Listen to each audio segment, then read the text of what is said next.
Corporación Inmanente. Corporación Inmanente. Presencia internacional en medios. Bien, pues ya estamos aquí nuevamente, llenos de alegría, llenos de emoción, porque nos vas a ayudar, Norberto, bienvenido al programa de inteligencia sexual. Muchas gracias. A entender qué son las fantasías sexuales. Yo creo que todos y todas hemos tenido fantasías sexuales a lo largo de nuestra vida y las que nos faltan, ¿no? Sí. No podemos decir, de esta agua no beberé, o yo nunca, a mí nunca me ha pasado, ¿no? Yo creo que todos hemos vivido esta etapa, pero bueno, Freud nos dice que las fantasías sexuales no se van a cumplir, que nada más es algo que tú fantaseas, como es.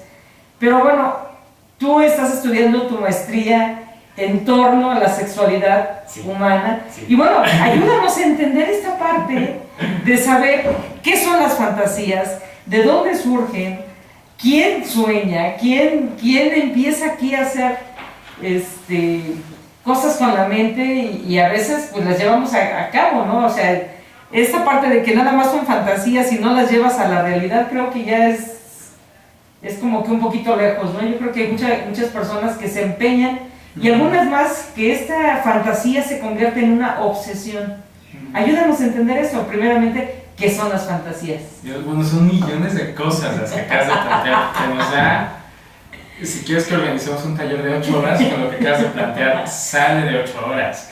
Entonces, fantasías sexuales de entrada es un tema que se utiliza o que se aborda un poquitito más desde la sexología y desde algunas corrientes de la psicología. Al final de cuentas, los seres humanos tenemos imaginación para muchísimas cosas, ¿no? Para inventarnos cosas, para inventar herramientas, para inventar métodos, para inventar productos, bailes, géneros musicales, lo que sea. Pero lo que nos ha llamado particularmente la atención tiene que ver con la producción en la cabeza, ¿no?, de prácticas sexuales concretas, ¿no? Eso es lo que nos llama un poco más la atención. ¿Por qué? Porque de sexualidad es algo de lo que casi no se habla, ¿no? Hace rato retomamos a Freud y bueno, Freud basa mucho de lo que va a ser su teoría en función de estamos reprimidos, ¿no? Hay cosas de las que no se hablan, hay cosas de las que se debe uno de callar, hay cosas que no se hablan y que entonces únicamente salen, Freud decía, a través de los sueños, por ejemplo, ¿no? Entonces los sueños hablan de un lenguaje particular, simbólico, y entonces nos hablan de cosas que no podríamos hacer en la vida cotidiana, ¿no? Sin embargo, una fantasía sexual no es una cosa tan inconsciente, ¿no? O sea, ves en la calle a alguien que te gusta, que se te antoja en estos términos coloquiales, pues, ¿no? Y claro que no es un proceso inconsciente o que se elabore su propio simbolismo como por ejemplo soñar con una pelota roja que significaría nostalgia por tu infancia y bla bla bla, no, sino que las cosas tal cual, sin simbolismos quizás. Entonces, algo que nos va a llamar mucho la atención en cuanto a las fantasías sexuales y a la producción de las mismas tiene que ver con exactamente estas reflexiones que tú estás planteando, ¿no? Número uno, se cuestiona mucho académicamente, ni siquiera está como la respuesta bien hecha y que todo el mundo esté de acuerdo en cuanto a hasta qué punto se debe o no llevar a cabo una fantasía o hasta qué punto es posible, ¿no? Ya iremos hablando con un poquito de ejemplos después para ir ilustrando, ¿no? Sí. Que aparte va a estar más rico. Sí. Esa es una reflexión, ¿no? Otra, por ejemplo, tiene que ver como con la cuestión legal respecto a las fantasías, ¿no? O sea, hay algunas fantasías sexuales que efectivamente no todos tenemos que hacer todas, ¿no? Pero ¿qué sucede con algunas que consisten en transgredir, ¿no? La integridad o el bienestar de otra persona, ¿no? Y otra reflexión bastante importante es como, bueno, ¿con qué se vale fantasear o no? Y entonces nos empezaremos a preguntar también si se vale toda la vida, si tendríamos que toda la vida fantasear con lo mismo, o si podríamos de momento dejar algunas fantasías y otras no, o si es nuestra obligación en pareja contar nuestras fantasías, o si simplemente deberíamos dejar la puerta abierta para que se pudiera hablar de ello, ¿no? Son como varias reflexiones alrededor de ello. Y es bastante interesante, ¿no? Como algo que no existe, digamos, en un plano material, ¿no? Tangible, como lo es una producción mental, ¿no? Como lo es la elaboración de un escenario, de una persona, de una serie de prácticas, de bla, bla, ¿no? Que está en la cabeza, que no sucede realmente, ¿no? Nos genera tantísima producción bibliográfica, nos genera tantísimas preocupaciones, nos genera tantísima, incluso necesidad de señalar, ¿no? Entonces es bien interesante cómo algo que no existe tangiblemente, ¿no? Nos genera infinidad de cosas, ¿no? Y que bueno, en teoría una fantasía sexual tendría que tener principalmente este componente placentero, rico, gozoso, ¿no? Sin embargo, también valdrá la pena que hablemos un poquitito de algunas fantasías intrusas, como se les llama en sexología, ¿no? Donde por ejemplo estás con tu pareja, pasándola bien, pasándola a gusto, y entonces de momento te acuerdas de tu mamá, que te decía, ya te vi, mija, ya te vi que ahí andas de facilota. ¿Me explicó? Sí. Entonces, este tipo de fantasías pues están completamente del otro lado de estas que son placenteras, ¿no? Se ubican dentro de un plano que más bien nos promueve culpa, sentimientos de con malestar, ¿no? Entonces también son cosas en las que pues, sería necesario ir reflexionando. Al final de cuentas, fantasear es sumamente válido porque es inofensivo, ¿no? Y la gran ventaja que tienen las fantasías es que tú la cortas en el momento en el que deseas, ¿no? ¿Se puede? Claro, sí, claro que sí. Yo veo que hay muchas personas que tienen su fantasía desde la primaria, crecen, se reproducen, están al paso de fallecer y siguen todavía con esa fantasía. A ver, claro, porque el tema de fantasías también, ¿sabes? Se vincula mucho con el de expresiones comportamentales de la sexualidad, lo que antes conocemos como filias, ¿no? Y que tiene que ver más bien como con cuestiones de afinidad erótica, ¿no? Como de qué cosas me gustan, ¿no? Así como, por ejemplo, hay personas que pueden preferir utilizar ropa con ciertas texturas, ¿no? Así hay personas que preferimos ciertas prácticas sexuales con cierto tipo de cuerpos, con cierto tipo de personas, ¿no? Hay quien sueña con la modelo rubia, hay quien sueña con el hombre lampiñísimo, hay quienes les gustan los hombres velludos, etcétera, ¿no? Entonces, el tema de fantasías sexuales también tiene se toca mucho con el tema de expresiones comportamentales, ¿no? O sea, cómo las personas vamos construyendo nuestro erotismo, cómo lo vamos configurando y cómo lo vamos redescubriendo también y reelaborando, porque al final de cuentas sí hay cosas que pueden ser, digamos, más o menos constantes, pero habrá algunos elementos alrededor de este, digamos, como un núcleo más durito, ¿no? De lo que nos gusta sexualmente, que pueda ir cambiando, modificándose, plastificándose un poquitito más. ¿Quién fantasía más? ¿Los hombres o las mujeres? Hay más permisibilidad para que los hombres hablen de sus fantasías que las mujeres, pero depende del escenario.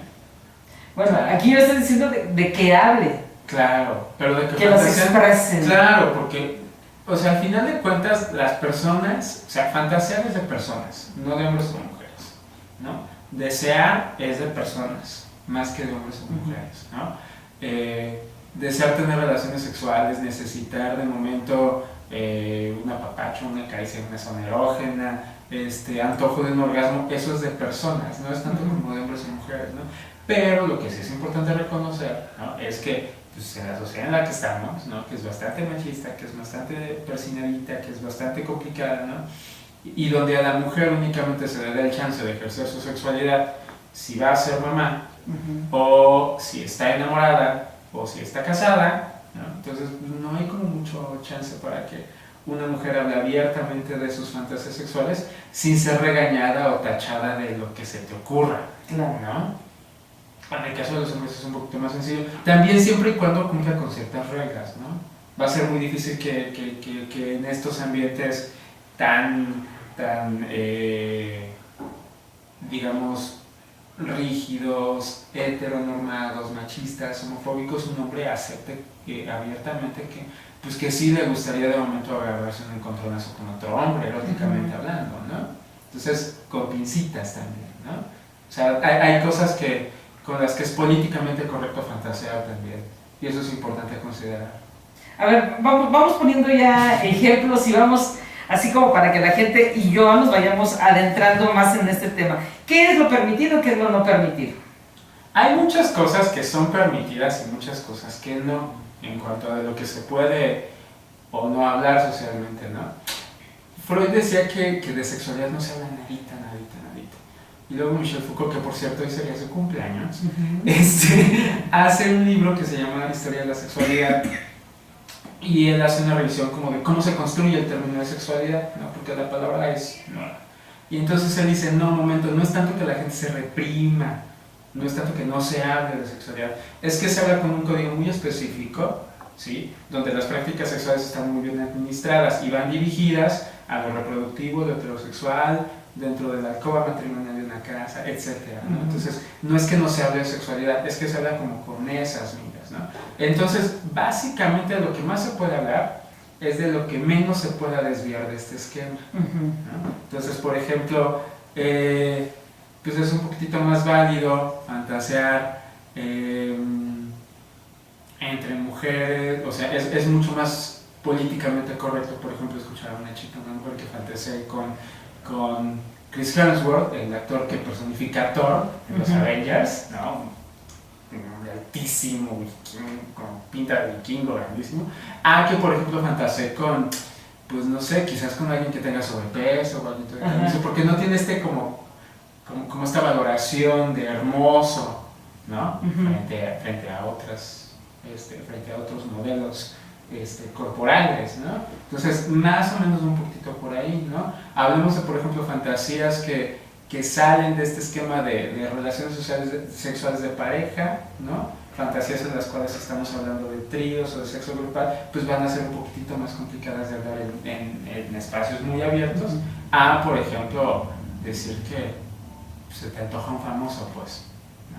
Entonces, va más o menos por ahí. Sería interesante sería interesante hacer el ejercicio de qué cosas se van a ir acercando, ¿no? Que hay gente que ha hablado un poquito de cuáles son las sexualidades de las que se puede hablar más y de las que se tiene que hablar menos y con cierta carga negativa, ¿no? O sea, ya ha habido producción bibliográfica sobre eso, ¿no? Bien, pues, ¿qué te parece si vamos a nuestro primer corte comercial y regresamos para que nos empieces a platicar, a relatar, a poner ejemplos más prácticos de lo que son las fantasías sexuales, con qué fantaseamos los seres humanos, los mexicanos, que también es un rubro aparte, los jóvenes, y bueno, de qué cosa le excita, con qué cosa fantasía Norberto González Lezama. Norberto González Lezama. Vamos a un corte comercial y regresamos. Saludo cordialmente y le doy la bienvenida a nuestro amigo Fernando Espinosa, quien ya está con nosotros en los controles técnicos en Saber Sin Fin. Esto es Inteligencia Sexual, porque todos somos sexo. Corporación Inmanente. Presencia internacional en medios.